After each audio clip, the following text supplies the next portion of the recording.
So here the property tax statement is mailed out. So we have gone from November now to April, where you receive your property tax statement in the mail, maybe late March if we're really on top of things. So the reason why this may be different from your proposed notice is that the cities and the townships, the county, they don't have to certify up to us until December 28th of each year what their final levy will be. They can't increase it from what they told us in September, but they can decrease it. So again, up here at the top in step 1, you see your classification again. Then you're going to see your taxable market value. Down in step 2, you see what we calculated for your proposed tax and mailed out to you. And then step 3, you see your total tax. Hopefully we were very close. Some things I want to highlight on here is that when you're down in the middle section, there's numbers 3, 4, and 5. 3, 4, and 5 again show you how, in a basic way, we calculated your tax, what your basic tax was, then any credits you had to get your final tax. And then it's also broken down by jurisdiction, just like it is on your proposed statement. For those that do own agricultural land, even though we didn't build a school recently, GFW still has voter-approved debt that they're paying off. So in number 4 there, over to your right, if you have agricultural land, this is a commercial tax statement, not an ag one. But if you have agricultural tax statement and you go home and look, you should see something in 2018 and 2019 for a credit amount. And we'll get to that in a little bit. But that's because of the school building bond credit that applies even to our old debt, that new law that came into place. So when you get your property tax statement, I can't stress enough to give us a call, schedule an appointment with me or someone in my office and stop in. We are happy to go through and help you understand what this is. Too often we have people coming in too late or after the fact and they didn't even understand what it all meant. But there's so much information in here. All right, so then we're going to number 8. I know it seems like we're at the end, but there's that extra sheet we handed out, the large one. And number 8 on our circle says, now taxes are paid, magically, right? Well, what happens to that tax that you paid? This sheet here is our 2019 tax by authority spreadsheet. Again, we have this information on our website for several years going back.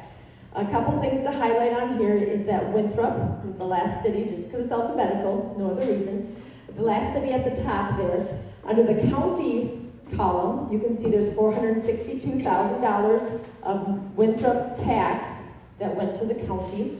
So that makes up 3% of the county tax there. If you go to the far right, now I'm going to highlight the school building bond credit that's there. You can see that every city and every township, they are paying school building bond credit.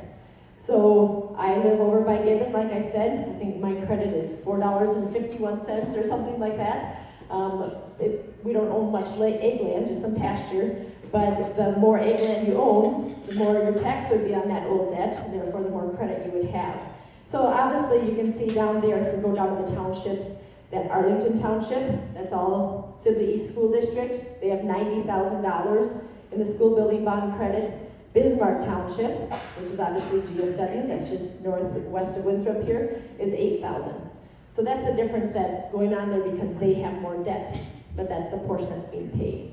So at the bottom there, you can see that the grand total of $740,000 is being paid by state funds through that credit to fund the 2 schools for the schools in Sibley County.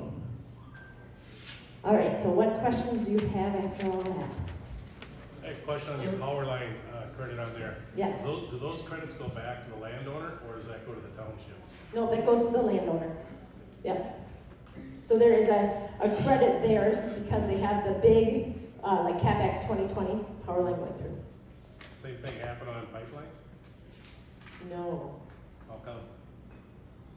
Talk to your legislator. So the pipeline does not pay tax? I thought they did. No, they pay tax, but there's no credit for no credit. having the eyesore Okay. go through your property. Okay. So the Highline pays tax also? Yep, but yep. They get credit? Right, but there's a credit for having that going through your property. Okay. Like, do you have a question? Yeah? Yeah, I just want to understand the classifications more. So, what's the purpose of the classifications? I'm genuinely curious. Yep. So the purpose of the classification is to, well, I'm going to give my answer. Maybe Laura has a different one. I see that the purpose of the classification is to, so that different groups have to pay a different amount of tax ultimately. So that commercial has more tax than what the agricultural land does. But commercial is one group. Right. So that one group, no matter what kind of commercial. Because commercial, in my mind, covers a very wide range of property types. Yeah. But you mentioned, like multifamily housing is its own, so that's not considered commercial? Because that, I mean, in my mind, Right. that is commercial. If you're buying that property and you need a loan, you're getting a commercial loan. Yeah. So I guess where does that line get drawn? So I have the class rate table up here. You can certainly take a look afterwards. So there's commercial industrial, then there's electric, generation, public utility, machinery, all other public utility machinery, and transmission line right-of-ways. The different breakdowns that they have on here. Is something you want to hear? So that's 4 or 5 commercial ones? Mm-hmm. What are all the other ones then? So And there's you don't like, have to list them, I'm just curious why there's so many others. right, a bed and breakfast. Yeah, residential homestead, non-residential homestead, those are common ones. Makes sense. But there's odd ones like qualifying golf course, post-secondary student housing gets its own class rate. So those are essentially all commercial properties. But not in the eyes of the legislature. Okay, that makes sense, I can understand that. Okay. I see. Yeah, and I was just gonna add, those are set by the legislatures. Yeah, So yeah, I was just- it's, I was confused. I mean, it's a really good question, Okay. right, but ultimately, we can't really No, I'm answer not- as to why, I'm not why do asking- they make them up, but yes. I'm not asking you to fix it. Yeah, but somebody had more concerns than somebody else and got it passed, right? Yeah, I get it, I understand that, thank you. What other questions can we answer for you? Well, why is Winthrop state tax higher so high? Because of the industrial and commercial, because residential property, ag property doesn't pay the state tax, it's the industrial and commercial. So you have more industrial and commercial, so they have to pay the state tax. What are the other?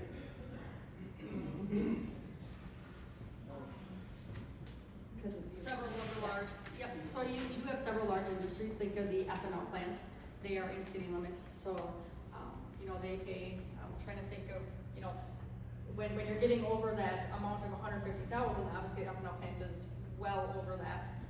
They start to pay some pretty big taxes into your tax base there.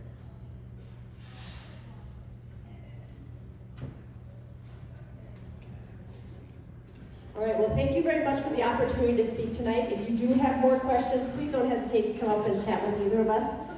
We both do enjoy presenting, so I am there for any show you want me to do on election, ditches, property tax, your option. So let us know, all right? Thank you very much for your time. Thank you.